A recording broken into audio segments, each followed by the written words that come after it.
Welcome friends, good morning, very good morning to all of you, and I hope you are ready to have a discussion of Indian Constitution and polity with me. And today again we will discuss Indian Constitution and polity in a very simplistic way, but yet very in-depth analysis we will have.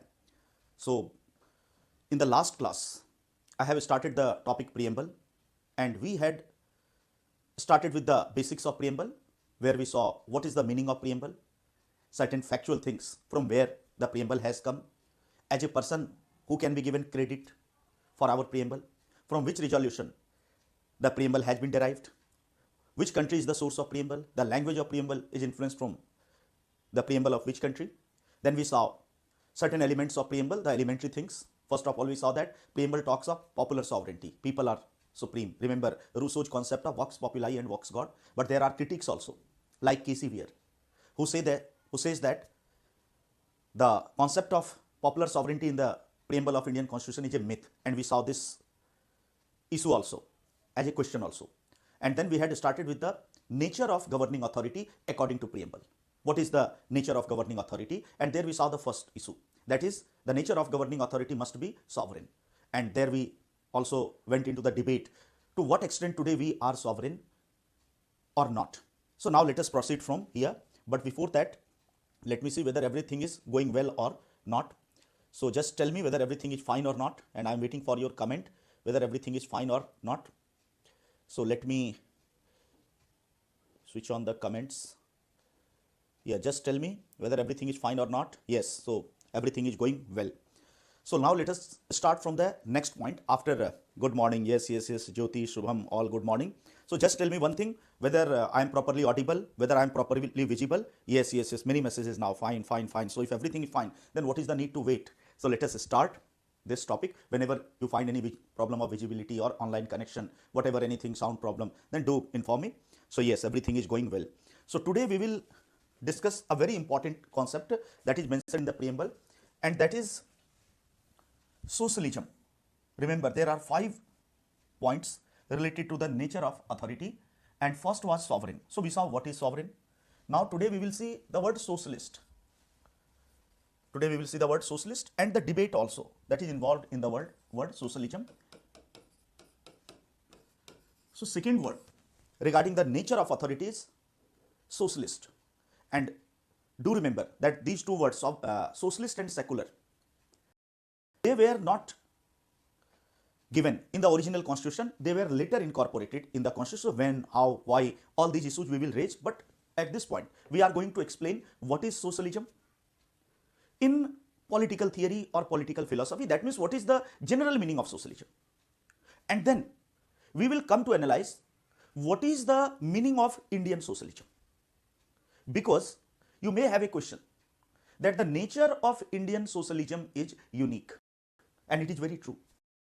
Of Indian socialism is unique, and it cannot be categorized into any strict ideological. So let us see first what is socialism in general, because unless we understand what is socialism as a philosophy in political science, political philosophy, we cannot understand how our socialism is distinguished, and questions are from there. The nature of Indian socialism, there are very conceptual questions. So I hope today everything will be clear to you. So socialism, first of all, we are here not discussing Indian socialism. First of all, I will make you acquainted with what actually socialism means in political philosophy, and then we will come to our Buller socialism also. What is the meaning of our socialism, or what is the meaning of socialism in Indian constitution? So socialism is an ideology, or it is a philosophy. Socialism is an ideology. Ideology means a set of ideas which has some do's, which has some don'ts, which has some principles, which has a vision of future society. What type of society should be created? What is to be done? What is not to be done? What should be the nature of authority? So that is called ideology. So socialism is a very prominent ideology. Socialism is a very prominent ideology which has certain. What are the tenets or characteristics of socialism? And just you can write side by side or characteristics of socialism. पहले हम लोग देख रहे हैं कि political science में socialism क्या है. So what are the characteristics of socialism? So first, socialism believes in socialization of property. socialization of property. So write first point, socialization of property. Aman, just I have started, so nothing has been taught. Just I have started that socialism is an ideology. After sovereign, we are discussing the word socialism. So just I have started that socialism is an ideology which has certain features. So we have started with the features of socialism in general in political science, and then we have planned to discuss Indian socialism. So first feature, first characteristic of socialism is, write down, socialization of property. I will explain everything, but first let us complete the writing part. So first characteristic, the most important feature of socialism is socialization of property. So what is the first feature? Socialization of property. Then what is the second feature of socialism? Write down, equality. Second characteristic or second feature of socialism is equality. First feature is socialization of property, second is equality, third is welfare of workers. Welfare of workers and weaker sections. Write down third point of socialism, welfare of workers and weaker sections of society. Welfare of workers and weaker sections of society. Then fourth, non-exploitation or absence of exploitation, what we call non-exploitation. Now do remember that socialism you have in first paper also, so there it is going to help you. General studies first paper. There you are supposed to go through socialism as a philosophy. So here we are having the basic point-wise understanding of what is socialism. And I hope on the basis of these 4 points you can write a 200 words note once I explain it to you. So again I am repeating, socialism is an ideology and there are certain characteristics, there are certain features, there are certain tenets of socialism. The first feature, first characteristic, first tenet of socialism is it believes in socialization of property, or what we call social property. Socialization of property. Second feature of socialism is it believes in equality. Socialism believes in equality. Third feature of socialism is socialism supports welfare of workers and weaker sections of society. And fourth feature of socialism is that socialism believes in non-exploitation. Socialism believes in non-exploitation, absence of exploitation. Now let us understand each and every point of socialism. First and the main tenet of socialism is socialization of property. What does it mean? Socialism actually means that there shall not be any private property in the society. What is private property? Private property means private ownership of means of production. Means of production means what? Means of production means our land, our factories, our resources from which we generate wealth. So our land, our factories, everything that is means of production and that generates wealth, and that is in a way property. So that property, that means of production has to be owned by the society as a whole. That means here socialism is an ideology which goes against capitalism. Capitalism believes in private ownership. That means capitalism would believe that our factories, our land, our every wealth should be in the hands of Ambanis, Adanis that we have in present India to a large extent. But socialism says no. There shall not be any Ambani. There shall not be any Adani. There shall not be Tatas, Birlas and Godrej and all those capitalists. Then who shall be the owner of these factories? We as a whole. So first is socialization of property. And socialization of property means all the wealth, all the property, all the means of production shall be collectively owned by the members of society, and it shall not be owned by the individual members. So absence of private membership. And here the first point makes socialism and capitalism opposed to each other, because capitalism says no, private ownership should be there. Socialism says no private ownership, it should be social ownership. So the key and the most, remember the most decisive point, the most important point of difference is this first, socialization of property. Second important feature of socialism is equality. Socialism cherishes the ideal of equality. That means other ideologies like capitalism also doesn't oppose equality, but they say that economic inequality may prevail in the society, that the income of Adanis and Ambanis and others, they can have unlimited income, and the poor might be in a worse situation that capitalism accepts. Even if you see America, Britain, or to some extent Indian constitution also, at least we have in India also right to property as a very important right, though it is not a fundamental right. Right to property is not a fundamental right, but it is a constitutional right. What does it mean? That there is a constitutional protection of property, and in India also there is no limit to earn property. Somebody can earn millions, billions, whatever. But socialism would say no. Equality is more important than freedom. That means capitalism gives priority to liberty or freedom. So Ambani are free to earn as much as they can. Freedom is the main ideal. But in socialism, freedom is not the main ideal.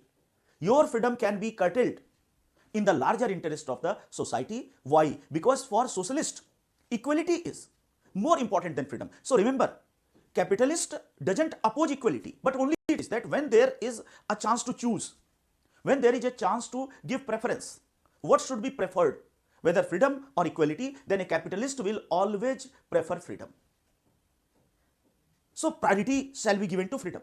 But a socialist, if he is given a chance to choose which is more important, so socialist will not oppose freedom. But if there is a chance to choose, if there is a chance to decide that you have to either choose between freedom and equality, then a socialist will always go for equality. Equality is more important. So first tenet of socialism is socialization of property. Second tenet is equality.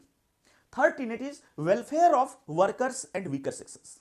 So socialism by and large says that those who are at the receiving end, those who are at the bottom, those who are at the poor, those who are the disadvantaged workers, etc., the policies of government should be centered around their welfare. So welfare of Ambanis, Adanis is less important, and Ambanis and Adanis can be heavily taxed, and that taxed money can be used for the welfare of poor. So this is third. And fourth, non-exploitation. They say that we have to create a society where no person have the power to exploit other, where no class has the power to exploit others. And this is only possible when all are the owners of property. Otherwise, Ambani will exploit his peon, his clerk. So that is the thing. So in the exam, no need to write the word Ambani, just write the word capitalist. But here we saw that socialism, by and large, we see it as a good thing. Who will oppose? The ideal of socialization of property looks very good, that all the wealth is owned by all of us. Then equality, of course, we should have equality. Welfare of workers, fine. And non-exploitation, that is also. So this is socialism as a philosophy. I am starting from beginning. This is in first paper, where you have to discuss socialism as a philosophy. So go through these basic tenets. Books will give you 20-page analysis, and that will confuse you. Go in point wise. First paragraph, socialization of property. What does it mean? And how it makes socialism and capitalism contradictory to each other. Then equality, all those things. Then preference, everything you have to write. So here we just saw what is socialism. Appears to be a good ideology. Looks like something very interesting, something which must be followed. And this is true that great persons, therefore, were having inclination towards socialism. Even Nehru publicly proclaimed that he is a socialist. And George Bernard Shaw, so many. So this is in a nutshell what is socialism. Now, this is the ideal or the ideology of socialism, which is explained in terms of its objectives. So what is the objective? Socialization of property. That means capitalism has to be abolished. Equality has to be achieved in the society. Welfare of workers and weaker sections has to be achieved. And non-exploitation, that type of society we have to create. Now, how these ideals shall be achieved? Remember, at this moment I am not talking of India. Just I am taking a broader perspective, so that we could actually understand the uniqueness of Indian socialism. Ki kya hai Indian socialism? For that we need to understand what is socialism in philosophy. So here we saw that socialism has to be defined in terms of these objectives. How these objectives shall be achieved? How these objectives shall be achieved? On the basis of this, practically two versions of socialism developed. So as an ideology, these are the objectives which every socialist will accept. So if you ask Nehru, who is a socialist, say yes, this is fine. If you ask Karl Marx, what is, yes, this is fine. If you ask Jayaprakash Narayan, yes, this is fine. So here all of them agree. All of them agree that absence of capitalism and socialization of property, but how that can be done? So all would say that Ambanis, Adanis need not exist in the society and all the wealth should be social. But how that can be done? All of them would say that society has to be based on the ideal of equality. But how we will create that egalitarian society? So on the basis of means, remember means means how you are going to achieve or realize these goals. On the basis of means, practically two versions of socialism emerged. There are many, but two are most important which you must quote. So practically two versions of socialism. So now practically there are two types of socialism. Virtually speaking, there are two types of socialism. One is called Marxism. Write down. One is Marxism, or this is also called communism. Marxism or communism. So practically speaking, two versions of socialism developed. One is called Marxism or communism, or sometimes it is also called scientific socialism. And second version is called democratic socialism. Democratic socialism. So in practical sense, keep on writing. Dictation जहां भी important होगा dictation दिया जाएगा. I know without dictation everything is clear in mind in the class, but after class everything is clear from mind. So we have everything in the written form also. So wherever chart is made, you go with the chart, and wherever proper dictation is needed, that I will also give. So first form of socialism is or communism, or sometimes it is called scientific socialism. And second important version of socialism that developed is democratic socialism. Now supporters of Marxism are Karl Marx, and on the name of this person Marx, it is called Marxism. So Marx, then you would have heard the name of Lenin, the Russian revolutionary. So Lenin was a great supporter of this Marxism. Then China, you must would have heard the name of Mao Zedong or Mao Zedong. So Mao is also, so Marx, Lenin, Mao, they are Marxist. And democratic socialism, here main supporters are Nehru. Then in Britain, George Bernard Shaw. So many such person. The great, remember the playwright, George Bernard Shaw. Democratic socialism. So again, let us come to the topic. So is socialization of property, equality, XYZ things. How those objectives shall be achieved? On the basis of this, two important words of socialism developed. How those goals are to be achieved? On the basis of this, two important versions of socialism developed. So what are these two important versions? Marxism or communism, and second, democratic socialism. So Marxism and communism also wants to realize these ideals only. So Marxism also wants to abolish capitalism. To abolish capitalism means what? To abolish private property, to abolish private ownership, and to socialize the means of production. This Marxism also believes, and democratic also believes. Similarly, Marxism also believes that we have to create a society based on the ideal of equality. That is called an egalitarian society. So Marxism also wants to create an egalitarian society. And democratic socialism, Nehru also wants to create an egalitarian society. But Marxism uses different means. How that can be realized? What shall be the means? कौन से तरीके होंगे? रास्ते क्या होंगे? And on the basis of means, Marxism supports class struggle. So write down, the means supported by Marxism are class struggle, then revolution, and violence. Class struggle, revolution, and violence. Now each word in itself is a concept. But here in Indian polity we are not going to discuss because that is political science. But very interesting concept. कि class struggle कैसे होगा? Marx suggests each step.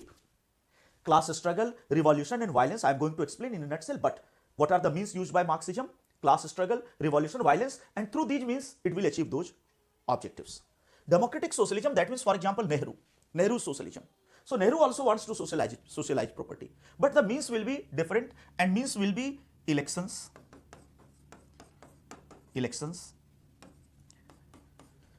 Then parliamentary legislation, write down these words. Elections, parliamentary legislations, elections, parliamentary legislations. Socio-economic planning. Third is socio-economic planning. Socio-economic planning. I will explain each and everything, but again I am repeating, Marxism or communism supports such means like class struggle, it supports revolution, and it supports violence. Whereas democratic socialism supports democratic and non-violent means. Non-violent and democratic. And what are those non-violent means? Elections, parliamentary legislation, and socio-economic planning. Let us get a picture of this, what actually Marx wants to do and what Nehru and others want to do.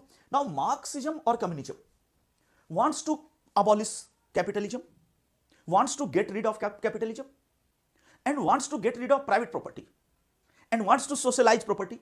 Ambani Adani से सारा छीन के हमारे आपके society को करना चाहता है कौन? मार्क्सिज्म भी. That is very true. So Marxism also wants to socialize property. But how Marxism would do that? How it would get rid of Ambani's and Adani's ownership? कैसे उसको खत्म करेगा? So Marx will suggest the means like class struggle. What is class struggle? Marx and his followers believed that there are two classes in the society.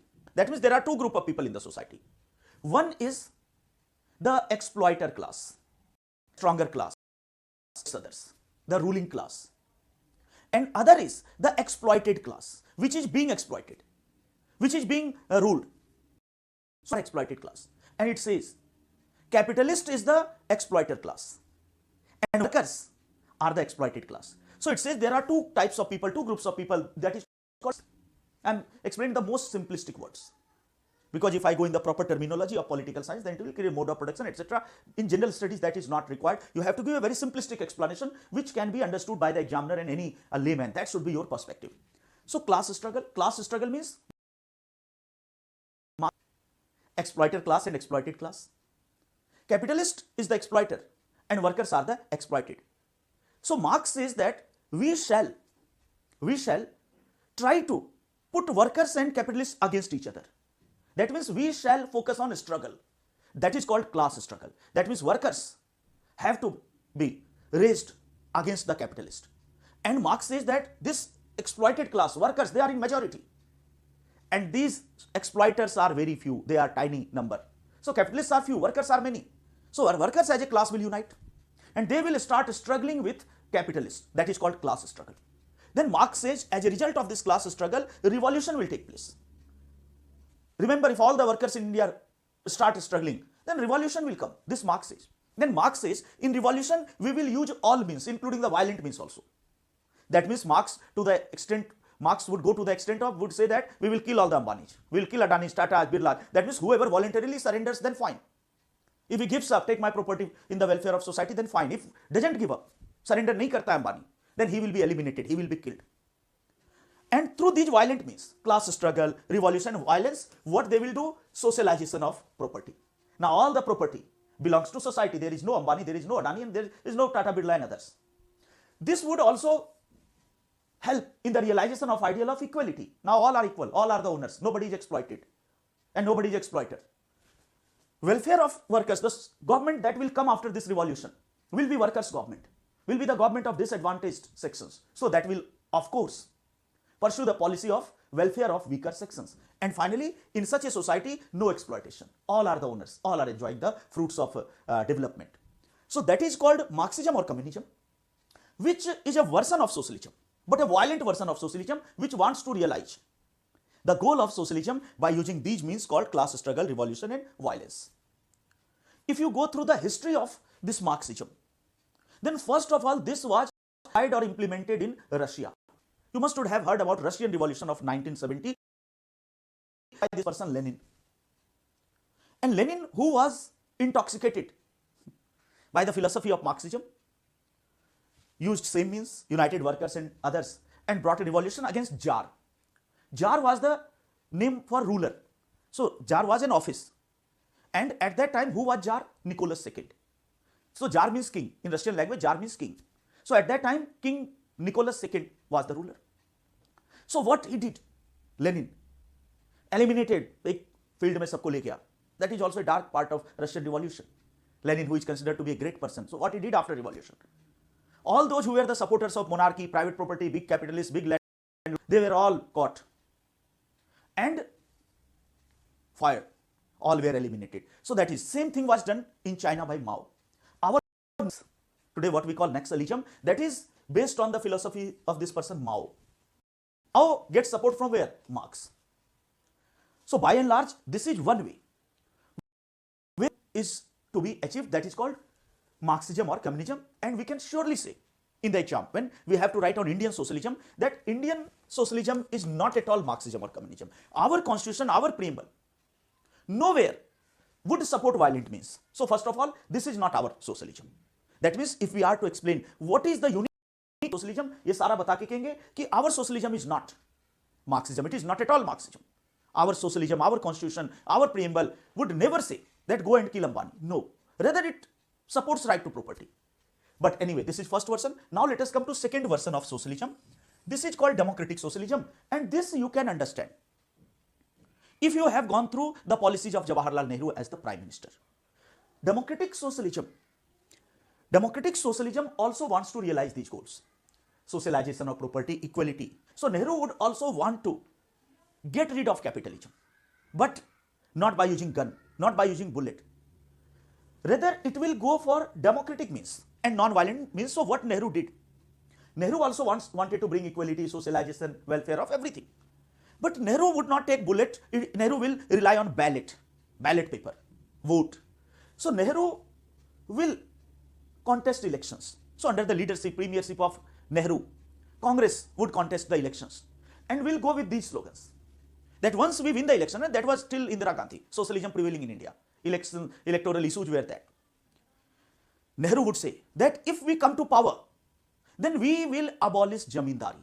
You know, Jamindari was a system of private ownership of land that prevailed in India. So Nehru won't say that we will kill Jamindars. No, we are not going to kill. Won't say that come and struggle and kill all. No. Nehru would convince people, he vote us and we will eliminate peacefully this system of Jamindari. How? Then Nehru once wins the election, his party, then Nehru will rely on parliamentary legislation. Using the constitutional means, Nehru will get the Jamindari abolition law passed. Now the law is passed, Jamindari abolished, and private property is broken. Private property is, the root of private property is second. So that is Nehru's parliamentary legislation. Similarly, Indira Gandhi will go for nationalization of banks, remember. But not killing all those private banks. Before Indira Gandhi, banks were private. Again, Manmohan Singh privatized those banks. So earlier also it was private, but Indira Gandhi also had the feeling of socialism.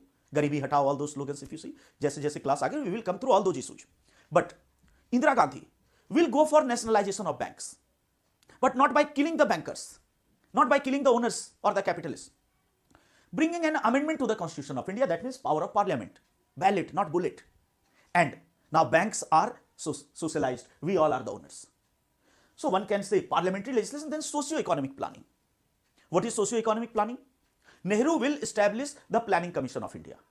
And that Planning Commission of India shall formulate plans for the development of India. And those plans will be based on the welfare of weaker sections. They will heavily suggest to tax the rich. And the proceeds of those taxes are to be used for the welfare of workers, weaker sections, poor people. So this is another version of socialism.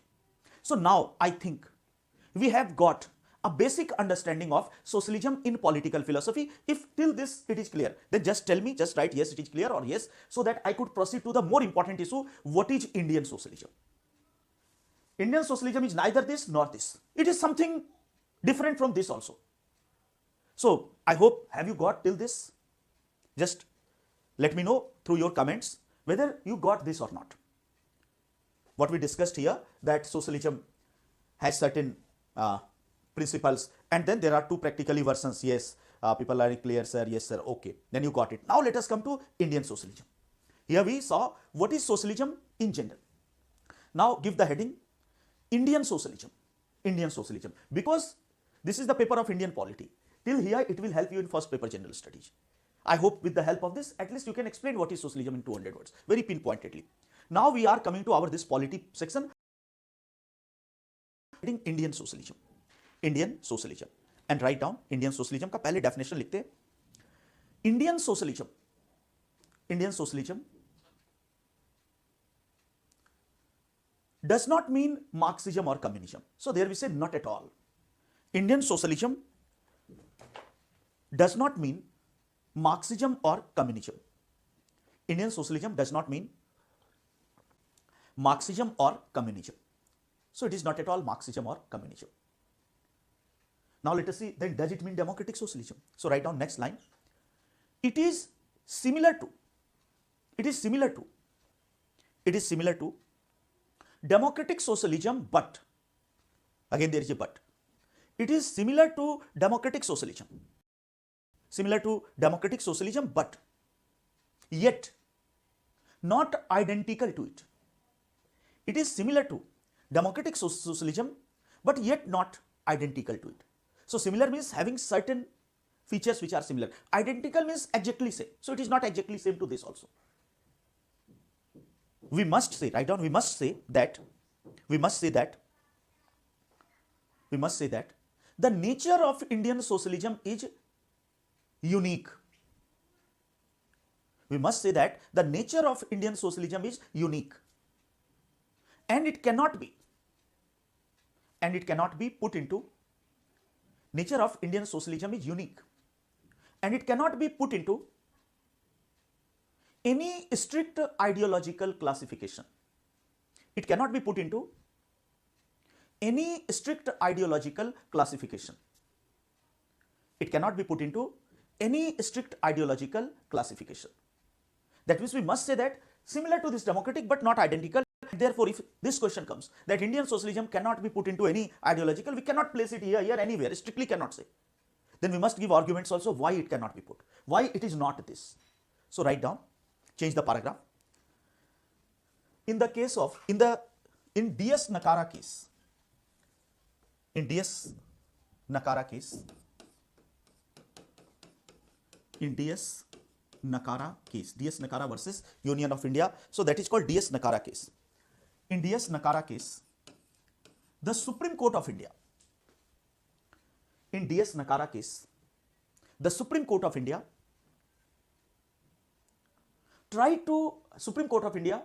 defined Indian socialism as,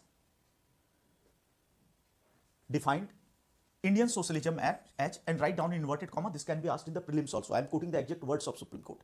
आ सकता है कि किस case में ये definition दिया था socialism का. So in DS Nakara case, the Supreme Court of India defined Indian socialism as, and write in inverted comma, to provide security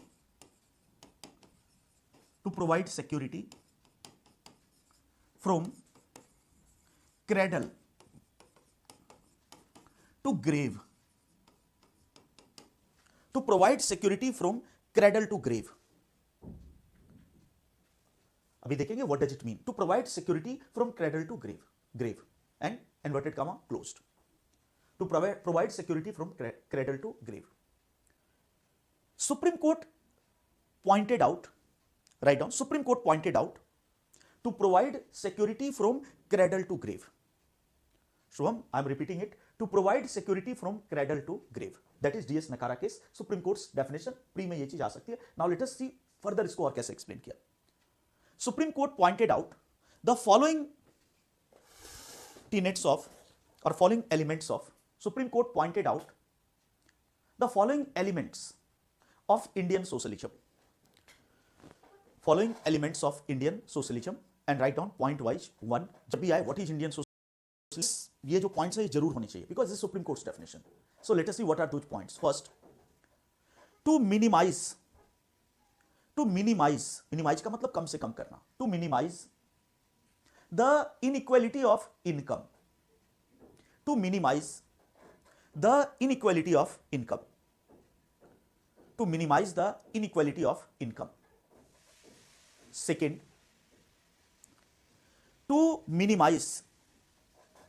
second point, to minimize the inequality of standard of living, to minimize the inequality of standard of living, to minimize the inequality of standard of living. Then third point, welfare of workers and weaker sections, welfare of workers and weaker sections,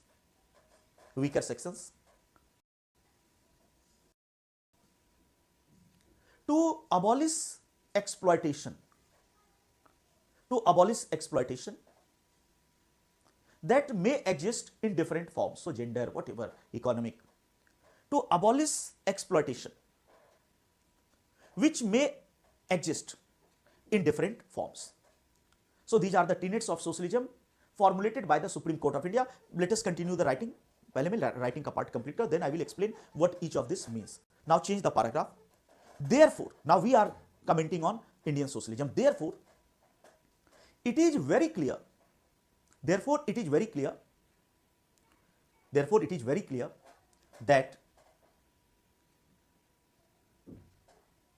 the prime concern of Indian socialism, therefore it is very clear that the prime concern of Indian socialism is equality prime concern of Indian socialism is equality and not the socialization of property and not the socialization of property or abolition of capitalism and not the socialization of property or abolition of capitalism. Abolition of capitalism. It means Indian socialism is not contradictory to capitalism. It means Indian socialism is not contradictory to capitalism. Rather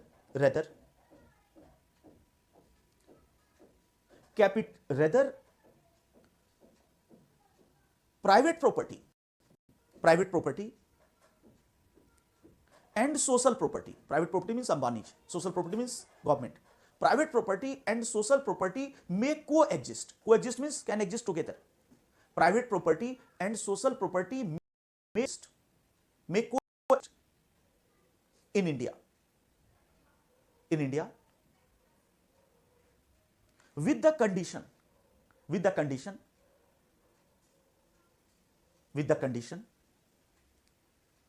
that the objective of government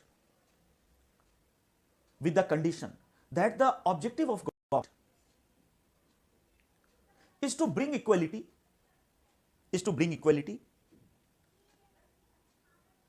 comma, welfare of weaker sections,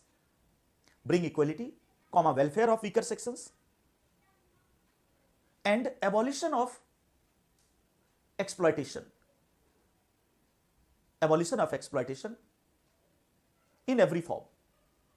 Abolition of exploitation in every form.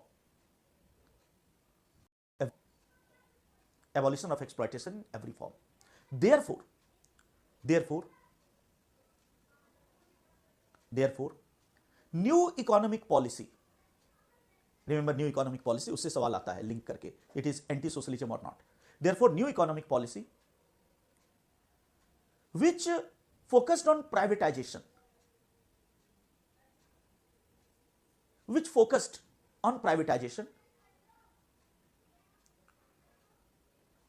does not make the ideal of socialism irrelevant in India. Does not make the ideal of socialism irrelevant in India.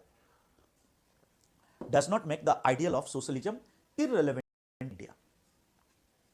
Does not make the ideal of socialism irrelevant in India. So let us discuss and let us try to understand what is Indian socialism. So again I am repeating from beginning that there are two versions of socialism. Socialism means socialization of property, equality, etc. So as an socialism is against capitalism.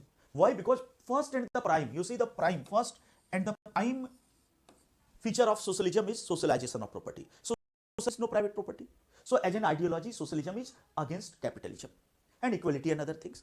Now this has to be achieved by two versions: Marxism, violence, and socialism, elections and parliamentary means, but both aim abolition of capitalism. Here comes the uniqueness of Indian socialism.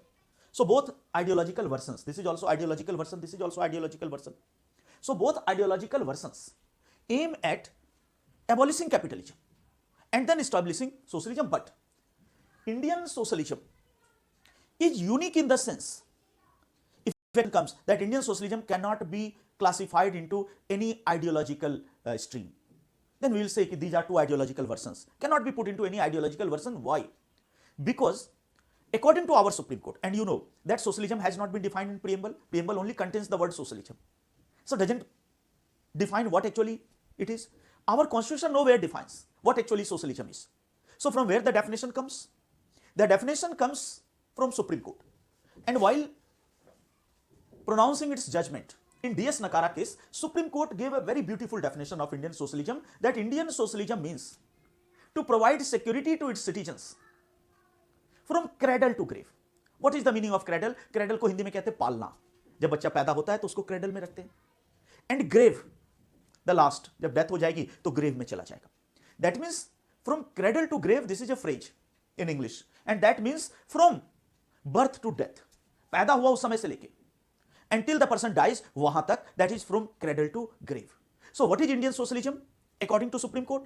To provide each and every type of security to me, food security, whatever, all forms. Security doesn't mean only killing and others. Educational security, whatever, so all the facilities to a citizen. And from birth to death, from cradle to grave. And therefore, Supreme Court says, this is the goal of Indian socialism, to provide security from cradle to grave. And how this can be achieved? This will be achieved by following means. First, to minimize the income of, minimize the inequality of income. That means, there shall be rich and there shall be poor. It is not saying eliminating. We cannot eliminate. That is impossible. Poverty is impossible, remember, because people differ in their talent, people differ in their working capacity, you cannot. But it says that let us minimize. So rich and poor will be there. It is presumed in Indian socialism. But there should be a limit. It should not be like this, that Ambani can buy me and I can be bought, I can be sold. So this much, Ambani should not be as rich that he could buy a person, and a person should not be as poor that he is forced to sell himself. This happens in India. So first, to minimize the inequality of income. So government will go for those policies where there will be private property, there will be differential income, but that shall be minimized.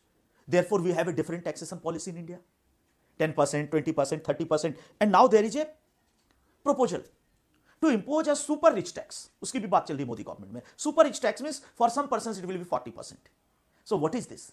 This is to minimize the gap of income, and that super rich tax, that money shall be spent for Ayushman Bharat, for poor. So first is to minimize the inequality of income. Second, to minimize the inequality of standard of living. So what is standard of living? Standard of living, how I spend my life. And inequality of standard of living comes from the inequality of income. Just take an example. I earn more and more, and somebody is a poor person, so less income and more. My child will have a different health facility, good hospitals, and that person shall go to the government hospital. No option left. My child will get best education, his child not good. So everything, that means I will have all facilities, he will not have. So this is called standard of living. I will have nutritious food, काजू बादाम और वो सबका घोल रोज पिएगा, and that person वो पानी पिएगा. So that is called inequality of standard of living, that actually comes from inequality of income. So what is the second tenet of Indian socialism? Government's policies should be like that, same health facilities for all. So income, but government hospital, etc., they shall be as good as the private. Same education system or good education system, etc., for all. This is second. Then third, welfare weaker sections, and fourth, abolition of inequality. Now, these four components that have been formulated by Supreme Court nowhere mentions the term socialization of property. Remember, in Indian socialism interpreted by the Supreme Court of India, did you find anywhere any comment on private property or social property? No. ये जो tenets है, इसमें कहीं पर ये नहीं कह रहा है कि no capitalism. It is only saying that minimize the inequality of income, minimize the inequality and welfare and non-exploitation. It is never or nowhere focusing on socialization or privatization of property.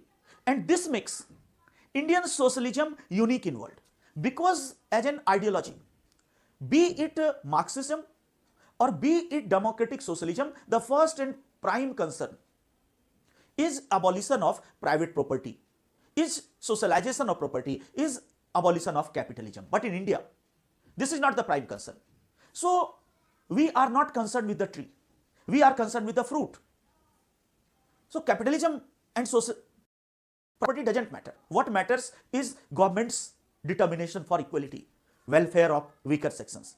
So prime focus of Indian socialism is on equality and welfare and non-exploitation, and not on socialization or privatization of property. And therefore it is said that Indian socialism cannot be put into any ideological classification. It is unique in the world. And therefore it is said that as an ideology, remember Marxism, wo wala, as an ideology, socialism and capitalism cannot coexist. They cannot stay together. एक दूसरे को bounce कर देगा. But in India, socialism and capitalism can coexist. Ambani's can exist, but with the condition that whatever they earn, a larger portion of that earning is to be spent to secure a good standard of living for all. We have to minimize the income gap, and the money that is earned by Ambanis and Adanis, that is spent, larger portion is to be spent for welfare of workers, for welfare of weaker sections. And therefore in India it is said that coexistence of socialism and capitalism is possible, because our socialism is equality based, not capitalism versus socialism. And on the basis of this, if a question comes, does the new economic policy that was formulated in 1991, remember new economic policy जो economy में आप पढ़ते हैं, LPG, liberalization, privatization and globalization, where their focus was privatization. So does it go against socialism? So a layman's understanding would say yes, it goes against socialism.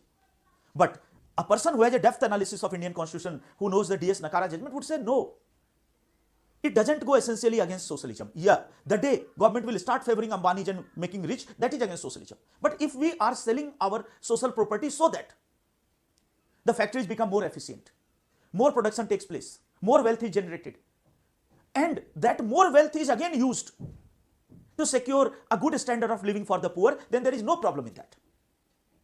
And this is the ethos of Indian socialism. So if a question comes, to what extent is it contradictory to new economic policy? No. Had it been contradictory, then Supreme Court would have invalidated new economic policy. पूरा reject कर देता. But did not reject, because our socialism is not primarily focused on socialization or privatization of property. Just I am giving you, this is a very, very technical issue. Therefore, I want to make you understand from different angles. I am giving you one more example. Remember when Jio was launched? Ambani का जो Jio है. So Jio was launched, and what was the objective जो अंबानी ने बोला? So we want to give data to each and every person of India at a nominal cost, almost free, मतलब 100% at nominal cost. Now you see in today's world, digital divide is also a form of difference in standard of living, because internet is today a source of income also, a source of knowledge. Had there not been an internet, कहाँ से आप मेरी बात सुन पाते? Source of knowledge, and this is also today a type of resource. If I have fast internet, I have fast data, तो मेरा ticket जल्दी book हो जाएगा. Anything I can get download कर लूँगा बुक जल्दी. So today it is hardly believed. Today it is vastly believed that internet is also a source of capability, power, wealth, and the gap of this data, that is called digital divide. And those who are not those do not have access to that, वो UPSC की अच्छी तैयारी नहीं कर पाएगा. Imagine करिए, if somebody does not have access to data, तो उसको Google से उतना कहाँ मिलेगा? So it is vastly believed that digital divide is also a divide of standard of living. Now, for example, if Ambani claim that we are a private company, we are working in the direction of providing data to each and every person at a nominal cost, so that even a rickshaw puller can have a Jio connection. That will be the cost. Now let us see. Here a private company claims that we will try to mitigate the digital divide. अभी क्या हो रहा है? केवल rich use कर रहा था, एयरटेल और वोडाफोन, एंड रिमेंबर कि रेट्स केम डाउन. बट अब कह रहा है कि नहीं, हमारे आने से all will be using. And remember the prime minister of India Narendra Das, Narendra Modi वही है, नरेंद्र दास, he was in the inauguration ceremony. All criticized that socialism is the ideal and the capitalist में चला गया. But that is not against the ethos of capitalism, because here again you see the nature of Indian socialism is different. It does not oppose Ambani in itself. It will only oppose Ambani when Ambani goes against equality. So do understand. So that is Indian socialism. So I hope you got the whole thing, a picture of Indian socialism, and now go and read the book, then you can connect. Otherwise, generally people end here that Indian socialism is democratic socialism. Had it been democratic socialism, then also new economic policy should be unconstitutional. Democratic socialism also says no private property. So it is not democratic socialism. Yes, it is similar to democratic socialism, but not identical to this. So did you get an understanding of Indian socialism? अगर सही समझ में आया है, then tell me so that we could proceed to next 1 hour. I discuss this to make you understand what is Indian socialism. Can you write in 200 words now? I already dictated it to you. With the help of this, can you write it? Just tell me by your comments, waiting for your comment, so that I could proceed further. Just wait. Indian socialism. Did you get an understanding of Indian socialism? What is Indian socialism? How is it distinct? Yes. So now let us proceed further. After discussing socialism, yes, now many are saying yes. How privatization is not against socialism? You see that in the worldwide scenario, privatization would be against socialism, but in India, socialism doesn't mean social property or private property. In India, socialism only means to provide security from cradle to grave. So in India, the focus of socialism is on equality. And since equality, therefore, we are nowhere concerned with social private property or private. Therefore, in America, socialism and capitalism cannot coexist. Why? Because there the crux is this socialization. But India, that is not the crux. So somebody, Sachin, is writing, your teaching method is excellent. Yes, if you get it, then gives me motivation. These words give me. So now let us come to the third. Now again come to preamble. We are discussing preamble, remember. And through this preamble, we are trying to understand whatever is possible at this level. So first we saw nature of authority में sovereign. Then second thing we saw socialist. Now you just write one question that you have to practice socialism पे, and this question has been asked in the civil services exam twice or 4 times. जो question अभी मैं दे रहा हूं ये 3-4 बार आ चुका है, and 90% students are not very clear, but I hope you will be clear. Just write one question. ये 3 से 4 बार आ गया. आप 20 years का यूपीएससी का पेपर देखना, मेंस का, आईएएस की बात मैं कर रहा हूं. Write down. Does the new economic policy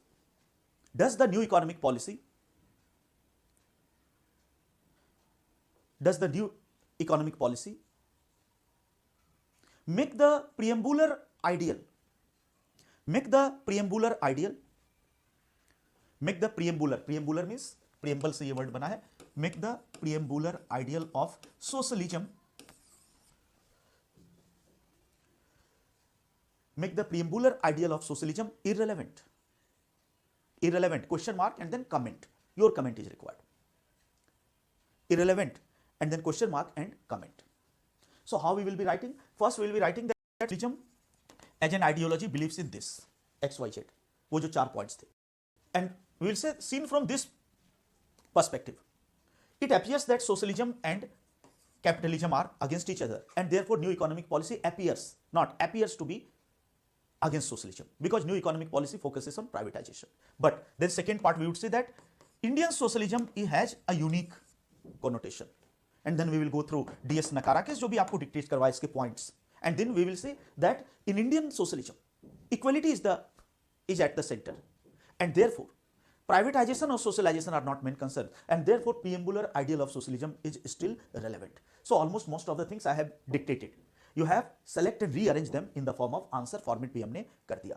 Now let us come to the next ideal, and that is secularism. Next form of government, secular. So first we will discuss what is secularism, and then all those issues, to what extent India is a secular state. ये भी question आया है इसमें. इतने question है कि year wise I cannot say, but if you से 10-20 years को मैं लेकर चलता हूं, 25 years you will find such questions. What is the role of religion in Indian politics? में twice thrice question. अभी I think 15 religion in Indian politics. So all such issues we are going to discuss here. But first let us see what is secularism worldwide. What is the general meaning of secularism? So write down the definition of secularism. और secularism ये सब बाद में जोड़े गए concept. Those issues we will come across अभी. But secularism, what is the meaning of secularism? Write down. Secularism or secularism is a philosophy. Secularism is a philosophy which believes that,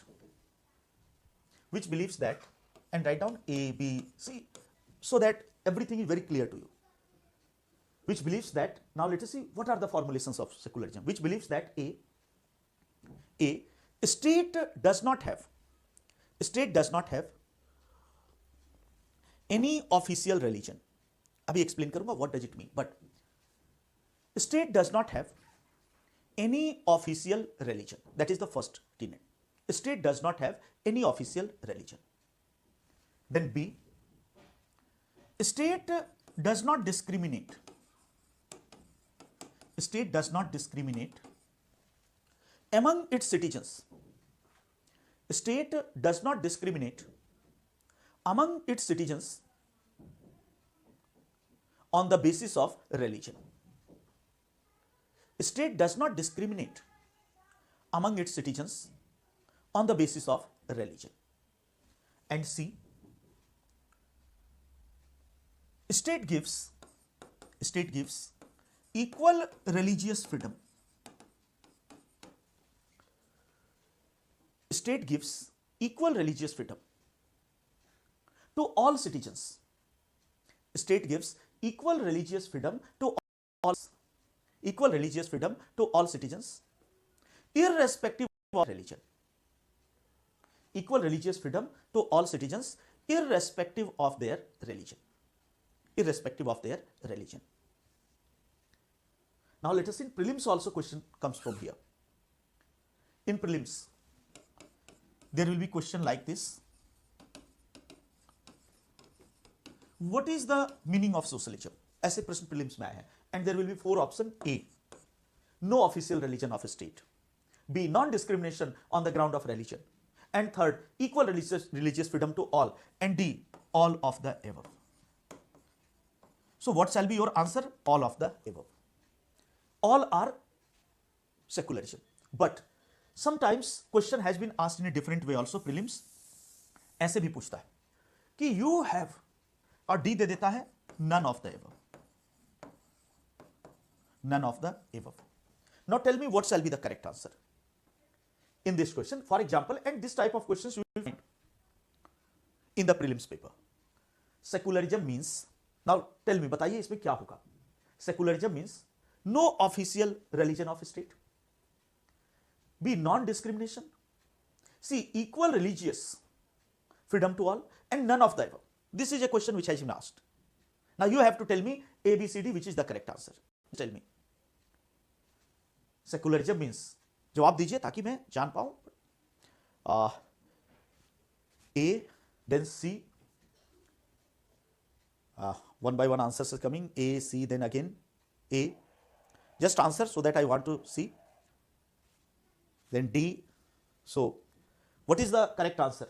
Secularism means, if a question is like this: A, no official religion of a state. B, non-discrimination. Equal religion. Now, if this is the format of question, then it is very true that D cannot be the answer. None of the above तो नहीं होगा, ये सब तो है ही. That means out of these 3, we have to select the most relevant. Remember, we have to select the most relevant answer. And if you have appeared in the civil services section, prelims अगर दिया है, then you must be knowing this. And if you have not taken the prelims, then whenever you will go for the exam, remember one thing. Go and read first the instructions. वो instruction होते हैं. The question booklet. So first page is instructions for the candidates, and there you will find one instruction. Many instructions, among them there is one instruction which would ask you that candidates are required to go with the most appropriate answer. So one can say that all are correct, but in the instruction itself it is said that as a candidate you should go with the most appropriate. That means all may be correct, but what is the most appropriate? So here the most appropriate would be A. So in prelims, if out of this, all of the above is the best. But if there is no such option, like all of the above, then what should be your answer? A, no official religion of a state. If state does not have any official religion, then obviously it will not discriminate. And then obviously it will give equal religious freedom. That means second and third flows from this. So this is, first of all, what is secularism? So secularism means, first of all, state does not have official religion. Secondly, it means state will not discriminate among its citizens on the basis of religion. And third, it gives equal religious freedom to followers of all religion. Now let us try to, again, secularism is also first paper में पूरी philosophy के रूप में. Here we are discussing it through preamble, but actually these topics are there in the first paper, but there also it will help. So let us see certain similar forms of systems or something that can be compared with secularism. कभी ऐसा भी आ सकता है कि difference between theocracy. So one system, that means we can say that on the basis of relationship between state and religion, there are 3 types of systems. ध्यान रखना, state और religion का relation कैसा होगा. If we take this criteria, then political systems can be classified into 3 types. On the basis of what? On the basis of relationship of state and religion. So first system is called theocracy. Second system is called atheism. And third system is called secularism. And let us take the example of each of them. theocracy is a system where state is controlled by religion. So in the language of maths, you can write down state less than religion. That is theocracy. धर्मतंत्र बोलते हैं. For example, Saudi Arabia. That is a theocracy. And what type of theocracy? Islamic theocracy. So if it is an Islamic theocracy, then Quran will be above the constitution. And the state shall be governed on the basis of religion. So religion is everything. Politics and religion are completely mixed. And politics is controlled by the religion. Vatican City, the smallest state of the world. Vatican City is a Christian theocracy. That means Bible is above the constitution. And the state will be governed on the basis of Bible. So that is theocracy. Where state and religion are mixed. And state is inferior, constitution is inferior. And religious text or theocracy, that is superior. तो वो हमने देखा Saudi Arabia, Iran. Then there is atheism. Atheism where there is no religion. That means this is, one may say, anti-religious. Atheism is that system where a state rejects religion, no religion. You are not permitted to preach religion. For example, all those states that were based on the ideology of Marxism, like Soviet Union. Now there is no Marxism in Russia. So now you won't see. But when Lenin went for a revolution and a new state was formed, United Soviet Socialist Russia or USSR, yes, Soviet Union. So that was based on the ideology of Marxism. And Marxism में एक statement आता है, religion is the opium of people. Marxism is anti-religious. It says that religion is the root of all evils in the society. So being a follower of Marx, Lenin made Soviet Union an atheist state. No religious freedom, you cannot. Church नहीं चलेगा. वो होगा ही नहीं. That is anti-religious. And there will be a strict ban on those all religious practices. So that is, one extreme is theocracy when religion is everything. Another extreme is atheism, where religion is nothing. No religious freedom you are given. You cannot pray God. You cannot go to temples. Temples will be destroyed. That happened during Lenin and Stalin. When St. Petersburg, Saint का मतलब Christ का जो follower था, Saint. So St. Petersburg city का नाम भी बदल कर हो जाएगा Leningrad, Stalingrad. So St. Peter name also is not tolerable. That is atheism. And third is secularism, which is in between these. Secularism means state and religion are separate. Secularism means state and religion are separate. So it is different from theocracy. Theocracy, everything is dominated by religion. Education system, whatever, taxation, सब कुछ. But here is secularism. State and religion in secularism are separate from each other. That means religion shall not interfere in the education system. Religion shall not interfere in the legal system. So this is one thing. But at the same time, secularism also means religious freedom. Religious freedom to all. That means here it is different from atheism also. In the first point, it is different from theocracy. Theocracy says the state is controlled by religion. Secularism says no. The state is not controlled by religion. And the state will have its own constitution, and that constitution is above religion. So if Quran and constitution come in conflict, in theocracy, Quran will win. But if Quran and constitution come in conflict, then constitution will win. So that is, but at the same time, it is not atheism also. Atheism would say no religious freedom to citizen because religion is bad. But secular, India will say yes, personally you will have religious freedom.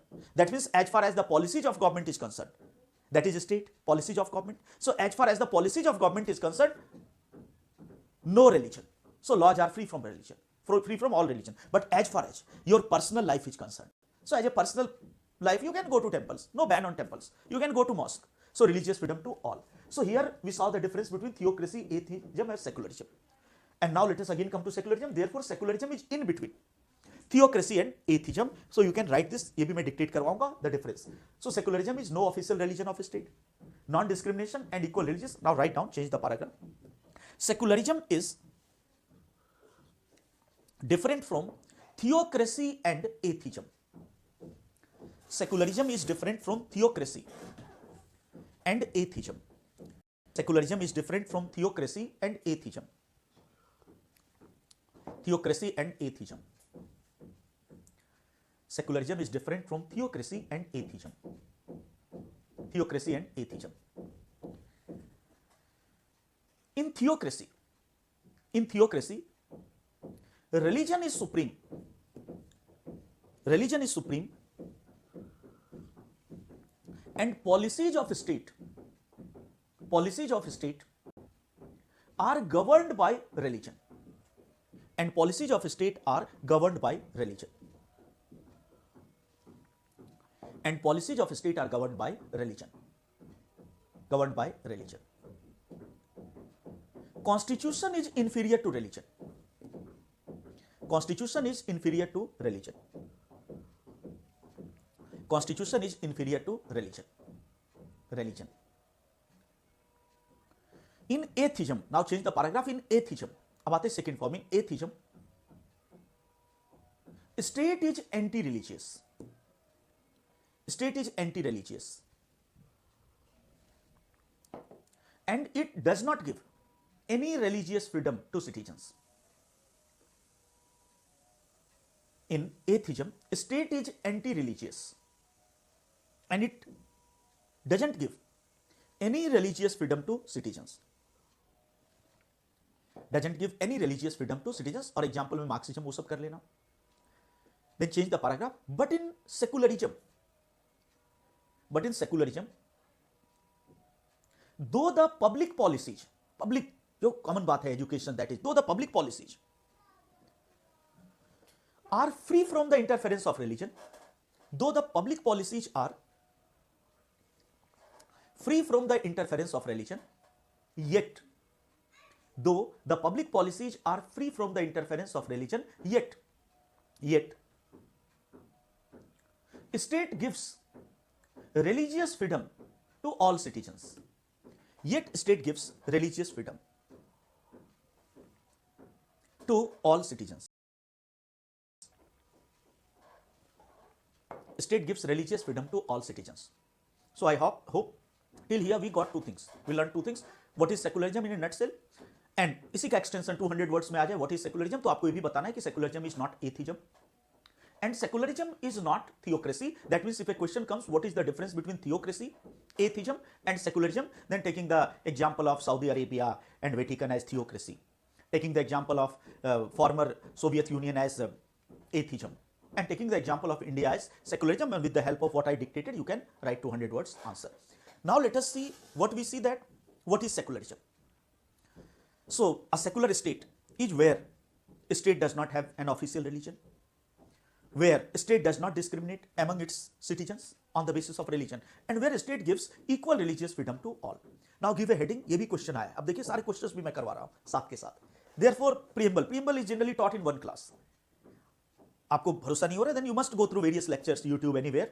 So preamble, when I say that I teach preamble 10 hours or 8 hours.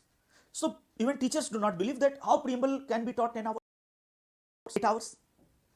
Now you can feel we already have spent 4 hours. So yes, preamble is the philosophy of constitution. Unless this is understood properly, we cannot understand the constitution, its ethos, and we cannot answer those conceptual questions as atheism. ये सबके सवाल कहाँ से आएंगे? So of course we will take this much extension. So now give a heading.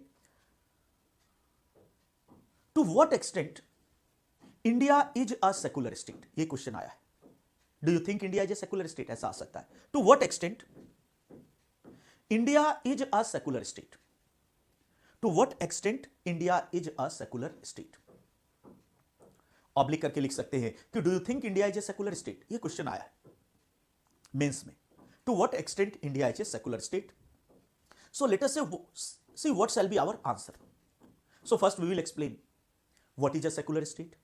वही definition, a secular state is that state where state does not have any official religion, where state does not discriminate on the basis of religion, and where state gives religious freedom to all. So first part will be this. Now we will put all these criteria on India, and then let us see what will be our answer. We will say, constitutionally speaking, the framers of the constitution definitely made India a secular state. So we will say yes, constitutionally it is secular, out and out secular. Secularism is the basic feature. But at the same time, we will go on the practical scenario also, where we will say, but in practice, there are certain problems in secularism. In practice, religion sometimes plays very important role, even in public policies. Even Modi ji को भी religion अपने grip में ले लेता है, योगी को भी ले लेता है. So practically, and then we will say this is the role of religion. So what will be the conclusion? Constitutionally, it is a secular state because of XYZ reasons that we are going to discuss. But practically, due to XYZ reasons, the religion plays important role, and therefore constitutionally it is a secular state. Yet practically we are moving, become more and more secular every day. So that will be in a nutshell the format. So write down the answer. इसको कैसे लिखेंगे? Constitutionally, write down, constitutionally India may be described as a secular state. Our answer would begin like this. पहले बताएंगे what is a secular state, and then we will say constitutionally India may be described as a secular state, and write down the regions. Constitutionally India may be described as a secular state. First, why? Because first in India, state does not have a religion. It is not Islamic Republic of India. It is not Hindu Republic of India. It is not Christian Republic. It is only Republic of India. In India, state does not have any official religion. In India, state does not have any official religion. State does not have any official religion. And preamble of the Constitution declares India to be a secular state. Preamble of the Constitution declares India to be a secular state. Preamble of the Constitution of India declares India to be a secular state. So what will be the first argument? Why constitutionally it is a secular state? Because founding fathers, framers of the Constitution, nowhere said that it will be the Islamic Republic of India. Everywhere they are negating this. And in 1976, finally the word secularism was incorporated also. So this is the first argument. Then second, in India, second point, in India, right to equality is a fundamental right. In India, right to equality is a fundamental right. In India, right to equality is a fundamental right, which prohibits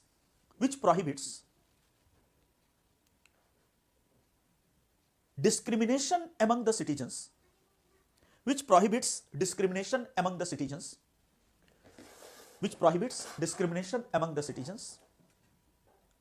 on the ground of religion,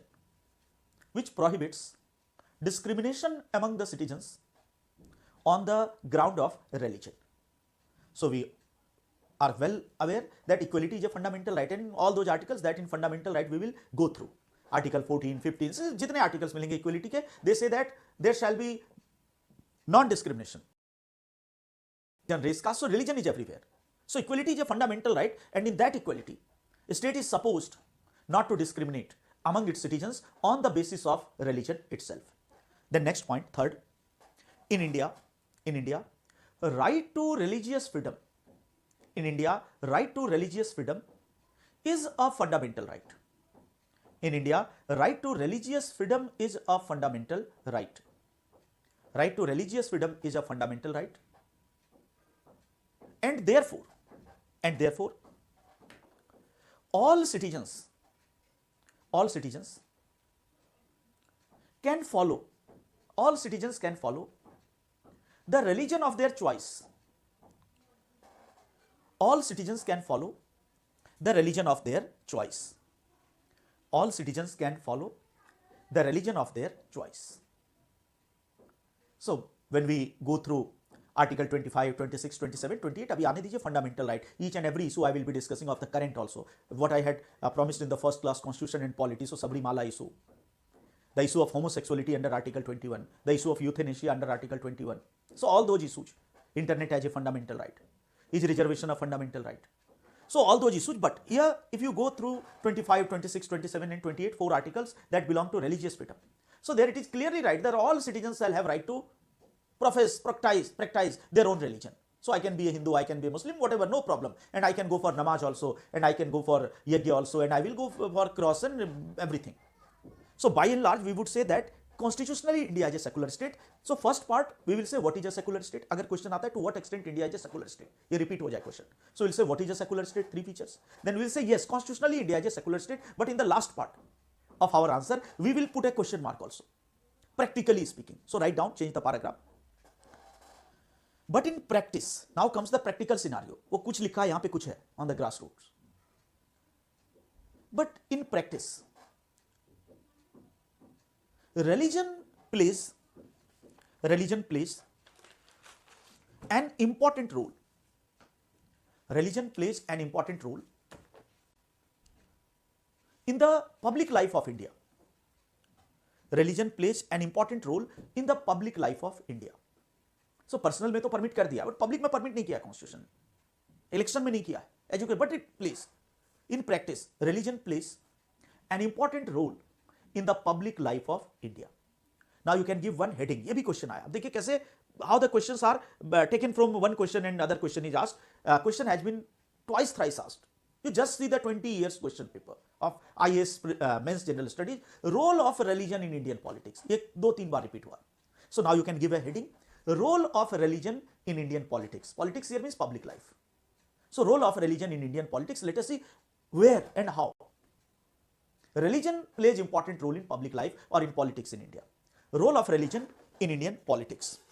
So let us see one by one, what is the role of religion in Indian public life or in Indian politics? Role of religion in Indian politics.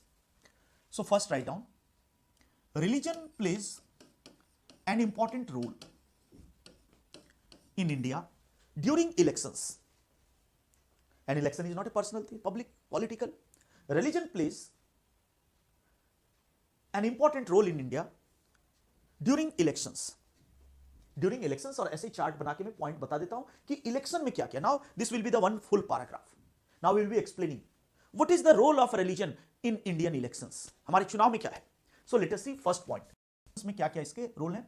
First, selection of candidates. Write down selection of candidates. That is one thing. Selection of candidates. Selection of candidates. Second, religious issues and slogans during elections. Religious issues. Yes, you have to write this. It's a very important thing. ये लिखना है आपको. Elections. First, selection of candidate. I will explain everything, but in nutshell, I am dictating. Elections. First, selection of candidate. You have to write this. Second, religious issues and slogans in elections. Religious issues and slogans in elections. And third, voting behavior. Voting behavior of people is also influenced by religion in India. Voting behavior of people is also influenced by religion. Voting behavior of people is also influenced by religion in India. Voting behavior of people is also influenced by religion in India. So first paragraph, let us see if a question comes, what is the role of religion in Indian politics? So it will say yes, constitutionally it is prohibited. Constitution says no role of religion, it is a secular state. So religion should not play any role in public life. Yes, personally, I have the right to believe in a religion. But as the Prime Minister, as the Chief Minister, as the MP, as an MLA, whatever, I do not have to go for religious discrimination. So a district magistrate or an MP cannot say that I will give this Indira Awas to this XY, whatever. So on the basis of that, publicly हम नहीं कर सकते. Personally, I have the right. But in India, theory is different, practice is different.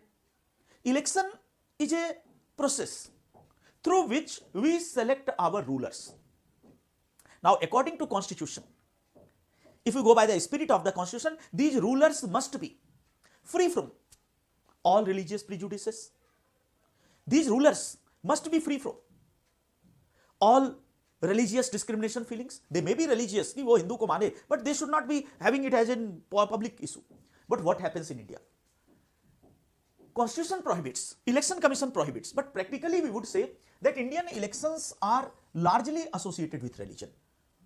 Why? So what is the role of religion in election? Now see the first point. Selection of candidates. That means no party will publicly accept. कोई नहीं, मोदी जी नहीं कहेगा publically. ना Rahul Gandhi publicly accept, ना केजरीवाल करेगा. Nobody will accept publicly. But it is a well-known truth. बच्चा जानता है. That when the distribution of tickets take place, then certain criteria are analyzed. What is the caste configuration of that किस जाति का आदमी कितना है, वोटर कितना है किस जाति का, and on the basis of that you know that tickets are distributed. Oh, this is a Yadava dominated constituency, तो ज्यादातर आप देखेंगे पार्टी किसको टिकट दे रही है, यादवाज को. Oh, this is a Brahmin dominated constituency, Brahmins. This generally happens. Same is religion. Oh, it is Ayodhya, it is Fala, XYZ. Distribution of ticket, that is selection of candidates, and this is all party phenomena. They do not accept it. They will say we have given by merit. But what is this merit? That in this constituency you gave to this caste because the majority is that caste.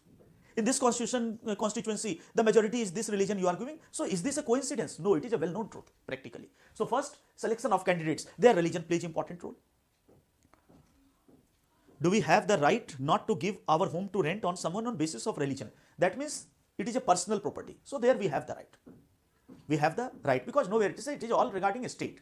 So personally I can say that this is, nobody can force me that I will give. This can be happen. Do we have the right to go? To give home on rent on the basis of religion is the, yes, it is a personal thing. This is my personal property. Untouchability cannot be there. आगे पढ़ेंगे कि untouchability is prohibited at personal places also. But for example, just take an example कि in my home, for example, in my home I have a temple. घर में भी बना सकता, कोई problem नहीं. And if you say that I want to give my home on rent only to a Hindu, so that is my right because this is my personal property. But yes, and public cannot be. तो आप देखेंगे equality में all sanctions are against the state. Personal, that is freedom also. So similarly you cannot force a Muslim to rent his house to a Hindu. So that is permitted in India, no problem at all. So first is selection of candidates. Second, religious issues and slogans. Again, no party will accept it. But you know, Ram Temple, Shamshan and Kabristan, remember UP election. So these are the electoral issues. Election Commission will say, don't raise, but leaders will. Then they will say, oh, I was talking culturally as Rama. But you know that culturally there is nothing. This is all vote bank. So religious issues and slogans. And third, voting behavior. Voting behavior means, voting behavior is a concept of political science. So voting behavior basically deals with this issue. That why do I vote to a particular candidate? That means when I cast my vote, this is voting behavior, voting. When I cast my vote during elections, then what is the criteria? So voting behavior depends on multiple factors. It may depend on many factors. Some persons may vote on the issue of development agenda. That may be बहुत सारे, कुछ लोग, India very few. Some might be, or many might vote on the basis of caste. Oh, this candidate belongs to my caste, I will vote. It happens. चुनाव देखा नहीं है क्या India में? This is a very important thing. The whole village will vote for one candidate only because he belongs to his caste. Then third, sometimes people vote on religion.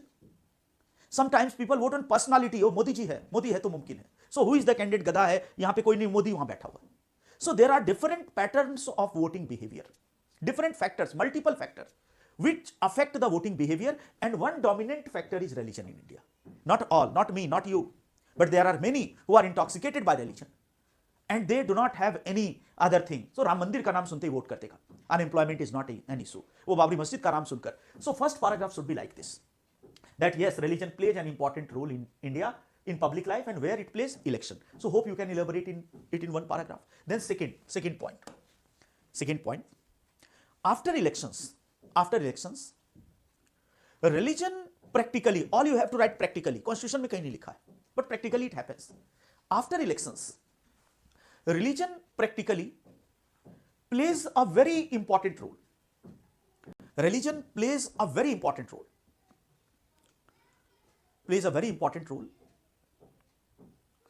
In the formation of Council of Ministers. In the formation of Council of Ministers.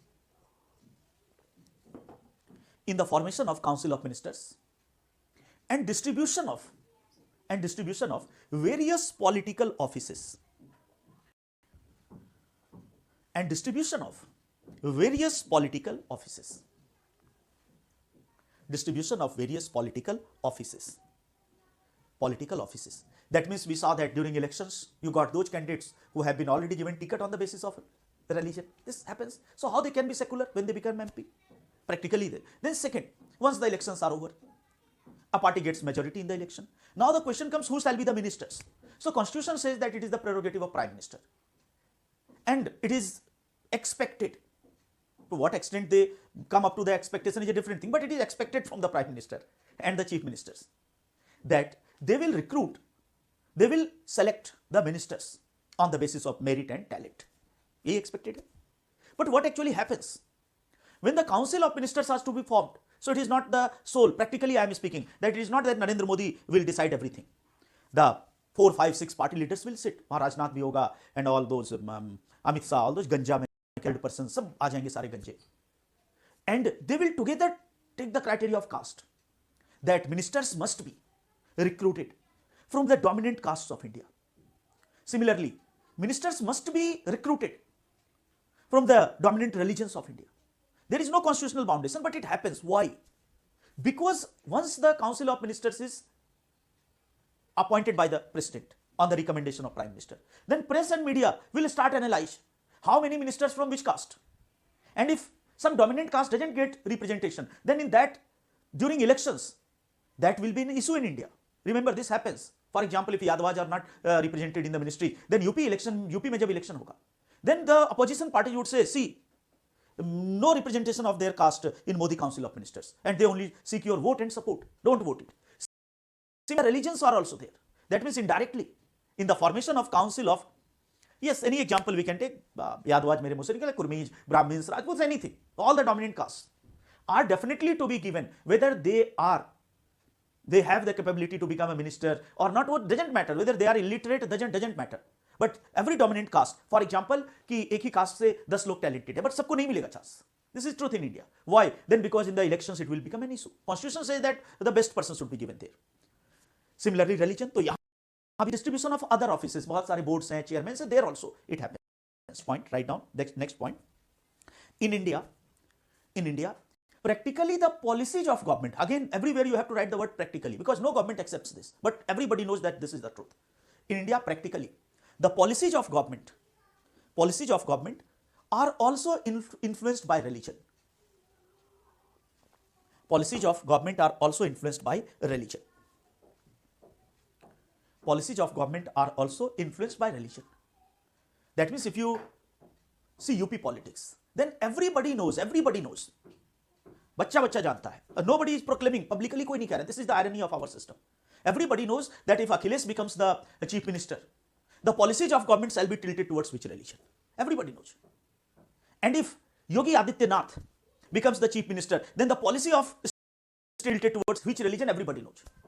If Rahul Gandhi becomes the prime minister, which religion shall be indirectly favored? Everybody knows. And if Modi becomes the prime minister, which religion shall be favored? Everybody knows. Modi never proclaims कि मैं ये हूँ Rahul, but this happens.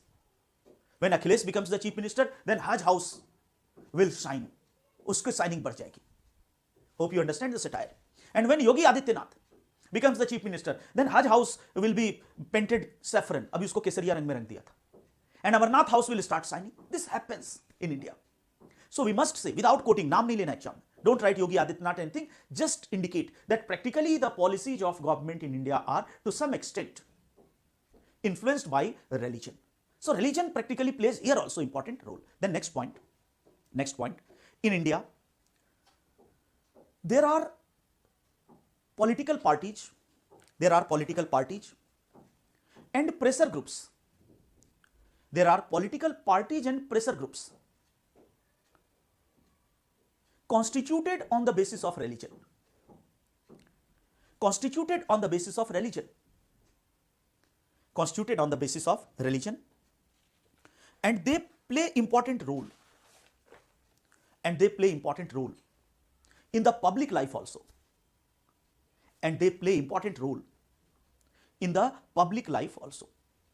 So again, here also, if you see that in India, certain political parties, Akali Dal, naam hi Akali. Muslim League also exists in India. So naam Muslim League. Hindu Mahasabha, that is also a political party. So Hindu Mahasabha, Muslim League, and Akali Dal, what is this? These are all political parties organized on the basis of religion. They contest elections. कभी-कभी जीत भी जाता है. Similarly, there are pressure groups. Pressure groups, that is a part of our syllabus, so that I will discuss when that वो topic आता है. But इतना समझ लो कि pressure group, those important organizations of society like RSS, राष्ट्रीय स्वयंसेवक संघ, विश्व हिंदू परिषद. Then in every religion we have that. So Vishwa Hindu Parishad is a very important pressure group in India. And विश्व हिंदू परिषद का नाम ही है Vishwa Hindu Parishad, and they play important role during elections also, mobilize करता है आरएसएस लोगों को. So we can say that in India practically religion plays very important role, and this is the role of religion in Indian politics. Now let us come again to that question, to what extent India is a secular state. If we have to write, first paragraph we will write what is a secular state, वही 3-4 points. Then we will, second part of answer shall be constitutionally India is a secular state, then all those arguments. But third part or our conclusion would be that practically religion plays important role in Indian politics. These are the role, and finally we will conclude, therefore India is a different type of polity where theory and practice are different, but our approach finally should be optimistic, आशावादी. But last में लिखेंगे with the expansion of education, people's awareness, day by day we will become more and more secular. Positive note पे end कर देना है कि we are moving towards becoming secular, and day by day we will become more secular. Time will come when these religious slogans will not attract us. आज attract कर लेता है शमशान और कब्रिस्तान का, but the day will come. What is problem in the daydreaming? सपने देख लो. A day will come when these religious slogan, I don't think that Indians will any time will be able to get rid of religion. They are so much intoxicated. वो शराब इतना नशीला है religion का कि उससे कभी छुटकारा है. But in the exam we have to give a positive note. So hope we will get rid of. So this is secular. Now secularism is a topic in the first paper. So their whole philosophy of secularism you will be discussed. Here I only went through preamble और Indian politics. इसके बहुत सारे dimension हैं. So now again come to preamble. अभी देखिए preamble चल रहा है. So nature of governing authority, sovereign, socialist, secular. After this it comes democracy, but 4 minutes are left, 3 minutes actually, and in 3 minutes I cannot complete democracy, dear friends, you know, and you know my way of teaching. So I cannot do the eye washing activity. जितना पढ़ाऊंगा solid पढ़ाऊंगा और पूरा syllabus पढ़ाऊंगा. So in 3 minutes, 4 minutes we cannot. And tomorrow is Sunday, so of course classes will be held from Monday to Friday, Monday to Saturday. So tomorrow Sunday we are not having a class. We are not going to have a class on Sunday. On Monday we will have a class 9 AM. तो इसलिए अभी मैं शुरू भी कर दूं 2-4 minute, तो democracy मजा, all things we are to discuss. So if any doubts you have, you can ask. Anti-love jihad laws against secularism. Now again you see that some would say that yes, it is against secularism, anti-love jihad, because you are focusing towards a particular religion. But this is very true that that is the policies of government are somehow towards religion. Government will say no, this is too. So there are difference of perspective. But you can see here the same thing that I told, that in India policies of government are also tilted towards religion. So if it is a Modi government or Yogi government, then these laws will there. And as soon as the Akhilesh government comes, these laws will be scrapped. So this happens. So if do you have any doubt, anything to say? 2-3 minutes we have, so that you can write in the comment box. And hope you are enjoying. Are you enjoying the lecture, or do you want some change? Because I am taking everything from basic. I could have proceeded fast also. But I think we should go with the basic concepts. Otherwise, preamble आज complete भी करवा सकता था मैं. That way also but this is a batch of beginners. Sachin is writing, thank you sir for teaching in such an interesting and understanding. Thank you Sachin. So I think I should continue with this basic way, और थोड़ा सा आप इसको advance चाहते हो, थोड़ा सा fast चाहते हो, just tell me. Do you want a bit fast or do you want the same pace? मुझे तो बेसिक के लिहाज से अच्छा लग रहा है. No need to read book. Yes, no need to read book. This I am definitely saying you. And once we complete preamble, I will give you a challenge. Go and find any question, prelims or mains, on preamble. Whether you are able to answer or not, you will be able to answer, and this will be in every topic. So I think we should proceed with this. This will take 10 more lectures. इस pace पे चलेंगे, but it will be holistic. Continue in same pace. Okay. So I think we should continue in the same, slow and steady wins the race. So in the nurturing when or each topic covering. तो आज यहीं पे end करते हैं, ठीक है? So let us end and be blessed.